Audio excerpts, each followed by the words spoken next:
అధికారుల మీద ఎలాంటి చర్యలు లేవెందుకు? హైడ్రా సబ్జెక్టు వేరు, ఆక్రమణ కూల్చుకోవడం వరకే వాళ్ళకి ఎజెండా ఇచ్చారు తప్ప అంతకన్నా చేయలేదు. ఈ మిగతా చేయాల్సింది గవర్నమెంట్ చేయాలి. పొలిటికల్ ఇష్యూ గవర్నమెంట్ చేయాలి. గవర్నమెంట్ ఎవరు చేయాలి?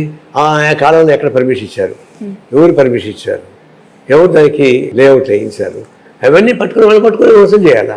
ఎవరైతే కల్పిస్తూ వాళ్ళు వదిలిపెట్టి మీరు మాట్లాడుకుంటుంది అంటే అప్పుడు ఇల్లీగల్గా లేఅవుట్లు వేసినవాడు, ఇల్లీగల్గా అమ్మినవాడు, దాన్ని రిజిస్టర్ చేసిన వాడు, దానికి పర్మిషన్ ఇచ్చిన వాళ్ళు, వాళ్ళందరూ దీనికి అకౌంటబిలిటీ కావాల్సిందే, వాళ్ళపైన యాక్షన్ తీసుకోవాల్సిందే అనేది మా డిమాండ్. అదే కొనసాగిస్తున్నాం. సార్, ఏ ల్యాండ్ అయినా తీసుకునేటప్పుడు దానికి సంబంధించిన ఆథెంటిక్ డాక్యుమెంటేషన్స్ కావచ్చు, దాని పూర్వపరాలన్నీ చెక్ చేసి తీసుకునే వాళ్ళు కావచ్చు, అమ్మే వాళ్ళు కావచ్చు చేస్తూ ఉంటారు.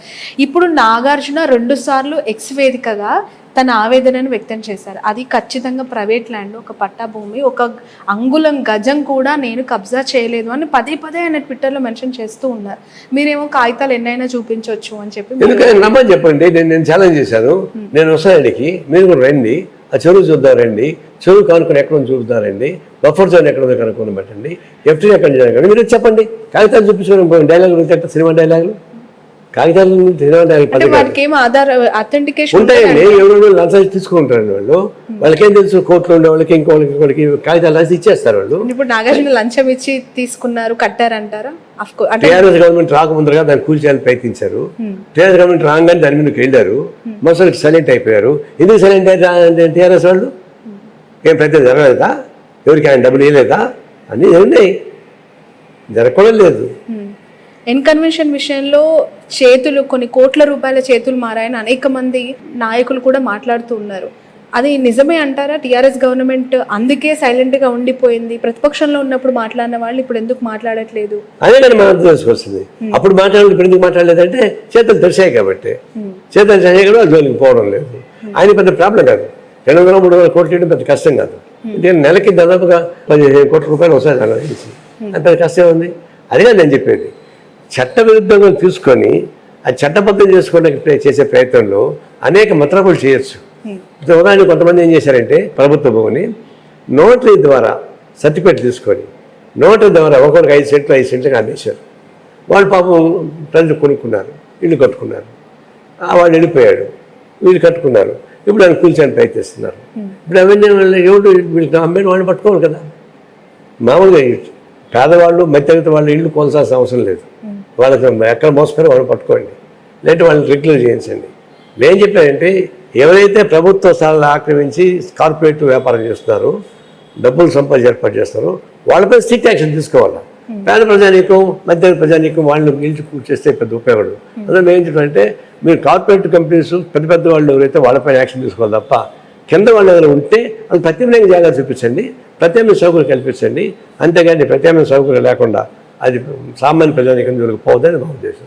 రాబోయేది మనకి జిహెచ్ఎంసీ లోకల్ బాడీ ఎలక్షన్స్ ఉన్నాయి. ఇలాంటి టైంలో ఈ హైడ్రా తీసుకుంటున్న ఈ చర్యల వల్ల ఎలాంటి ఎఫెక్ట్ ఉండదంటారు? అవును, కార్పొరేట్ కంపెనీస్కి నష్టం ఉంటుంది. ఎందుకంటే దాన్ని నమ్ముకొని కొన్ని వేలాది మంది, కొన్ని లక్షలాది మంది అక్కడ జీవనం చేస్తూ పరోక్షంగా ప్రత్యక్షంగా ఆధారపడిన వాళ్ళు కూడా ఉన్నారు. ఇది ప్రజలపైన దాడి కాదు, మీరు గుర్తొస్తుంది, ప్రజలపైన దాడి కాదు, అక్రమార్కులపైన దాడి. అక్రమార్కుల దాడి ఉన్నప్పుడు ప్రజానీకం సపోర్ట్ ఉంటుంది తప్ప వ్యతిరేకం ఉండదు.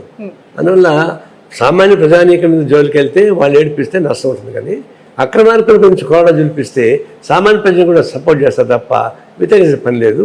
అది ఇంకొకటి, రేపు ఎన్నికల్లో లబ్ధి పొందడానికి ఉపయోగపడే పద్ధతుల్లో కరెక్ట్ యాక్టివిటీస్ చేయడం అనేది అది అనైతికం. స్ట్రైట్ ఫార్వర్డ్గా చెప్పుకోవాలి, స్ట్రైట్ ఫార్వర్డ్ ప్రజలను ఓట్లాడగాలి, గెలుచుకోవాలి తప్ప ఇట్లాంటి మతలబుల ద్వారా గెలుచుకోవాలంటే అది కృత్రిమ గెలుపు తప్ప వాస్తవ గెలుపు కాదు. బట్ సార్, ఒక మాట వినిపిస్తోంది, ఎన్కన్వెన్షన్ అనేది చాలా ఆకస్మికంగా తెరపైకి వచ్చింది. బుల్డోజర్లు వెళ్లాల్సిన జన్వాడ ఫామ్ హౌస్ల మీదకి రాత్రికి రాత్రి ఏం జరిగిందో ఎన్కన్వెన్షన్ సైడ్ డైవర్ట్ అయ్యాయి బుల్డోజర్లు. ఇప్పుడు నేను మిమ్మల్ని మీరు నన్ను ఏమనంటే నన్ను అంటే అన్నావు వాళ్ళని కూడా చూద్దాం అని చెప్పేసి నెట్టుకుని వ్యాపారం ఎక్కడ స్టార్ట్ చేశారు, జరుగుతా ఉంది వరుస పెట్టి, అన్నీ జరుగుతాయి. ఎక్కడన్నా పొరపాటున ఉద్దేశపూర్వకంగా స్వార్థపూరితంగా న్యాయమైనటువంటి చెరువుల్లో కూడా ఖాళీ చేయకుండా పోతే అప్పుడు రేవంత్ రెడ్డి పట్టుకుంటాం, ఏమేమి వదిలిపెట్టాం. ఆయన సక్రమైన పద్ధతి చూసాడు లేదో పరిశీలిస్తాం. వన్ ఫైన్ మనీ మొత్తం ఒక చోట వరకు సక్రమంగా చేశారు రేవంత్ రెడ్డి. ఇప్పుడు దాకా వాళ్ళకి వచ్చిన సార్లు దీన్ని పెట్టి కట్టారు. ఇప్పుడు ఒక్క ఫైన్ మైనింగ్ మొత్తం కూల్చేయడానికి సాధ్యం కాదు. దానికంతా మెటీరియల్ ఎవ్రీథింగ్ ఉంటాయి. క్రమం స్టార్ట్ అయింది. ఆ క్రమం స్టార్ట్ అయ్యి పూర్తి అయిపోయింది అంటారు అనుకోండి, అప్పుడు జనైనిటీ బయటపడుతుంది. అప్పుడు ఫైట్ చేయడానికి అవకాశం ఉంటుంది. ఖచ్చితంగా జన్వాడ ఫామ్ హౌసెస్ పైన చర్యలు తీసుకుంటుందా హైడ్రా, అంతా డేర్ చేస్తుందా అనే క్వశ్చన్. ఎందుకు అంటే అందులో ప్రతిపక్ష పార్టీల వాళ్ళ ఫామ్ హౌస్లు ఉన్నాయి అనే దానికంటే స్వతహాగా కాంగ్రెస్ పార్టీలో ఉన్న మంత్రుల ఫామ్ హౌస్లే ఎక్కువగా ఉన్నాయి అనేది ఒక వార్త. నేను అనేది అలాంటి మా వాళ్ళు ఉంటే కూడా ఎవరిదైనా సరే నేను ఖాళీ చేశాను చెప్పాడు రేవంత్. అదే మాట పని నిలబడు, అట్లే కొనసాగించు, దానికి రాజీ పడబాకు. రాజీ పడితే మళ్ళీ మా జెండా ఇద్దరు వస్తాయని చెప్పాము. ఇప్పుడు ఇదే మాట చెప్తున్నా. నిన్న కేటీఆర్ గారు ఒక స్టేట్మెంట్ ఇచ్చారు సార్, మీరు చూసారో లేదో. పక్క రాష్ట్రంలో వాల్మీకి స్కామ్ ఒకటి కొనసాగుతుంది, అక్కడ గవర్నమెంట్ కూలిపోయే ప్రమాదం ఉంటే ఖచ్చితంగా తెలంగాణపై ఎఫెక్ట్ పడి ఇక్కడ కూడా ప్రభుత్వానికి ఇబ్బందికర వాతావరణము, ఇక్కడ తెలంగాణ గవర్నమెంట్ కూడా కూలిపోయే ప్రమాదం ఉంది. ఒక డైవర్షన్ పాలిటిక్స్ తెలంగాణలో కొనసాగుతూ ఉన్నాయి, హైడ్రా కూడా అలాంటిదే అని ఆయన వ్యాఖ్యానించడం. అదే ఇప్పుడు వీళ్ళు చేసే పనుల్లో టీఆర్ఎస్ గిల్టీకి ఫీల్ అవుతా ఉంది. గిల్టీకి ఫీల్ అయినప్పుడు దానికి అర్థం అనేకం పెడుతున్నారు. దాని ఇదొకటి దానికే సపరేట్ చూసుకుంటారు. అట్లాంటి జనవరి ప్రాబ్లమ్స్ ఏమైనా వస్తే కాంగ్రెస్ గవర్నమెంట్ చూసుకుంటుంది. దానికోసం మనం బాధపడాల్సిన అవసరం ఉంది. దానికోసం దీనికి పోటీ పెట్టాల్సిన అవసరం ఉంది.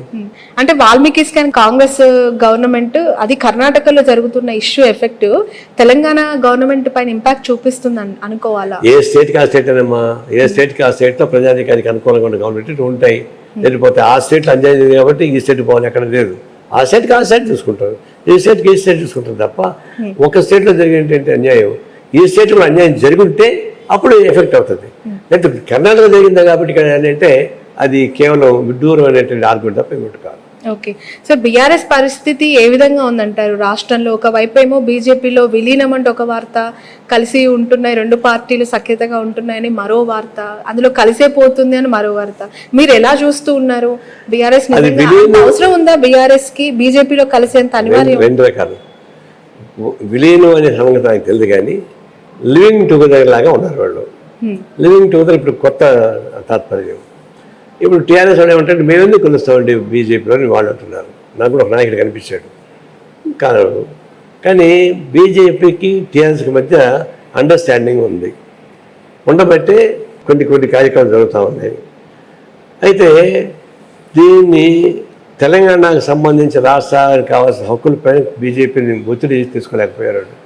దానిలో అండర్స్టాండింగ్ ఉంది కాబట్టి దానివల్ల నష్టం వచ్చింది.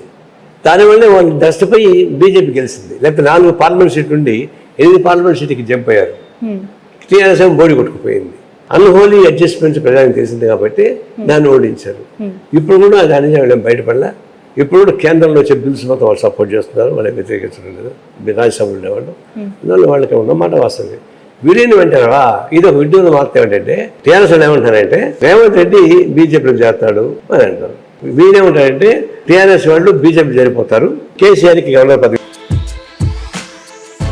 Sun celebrating 20 years of excellence in education. Come join us.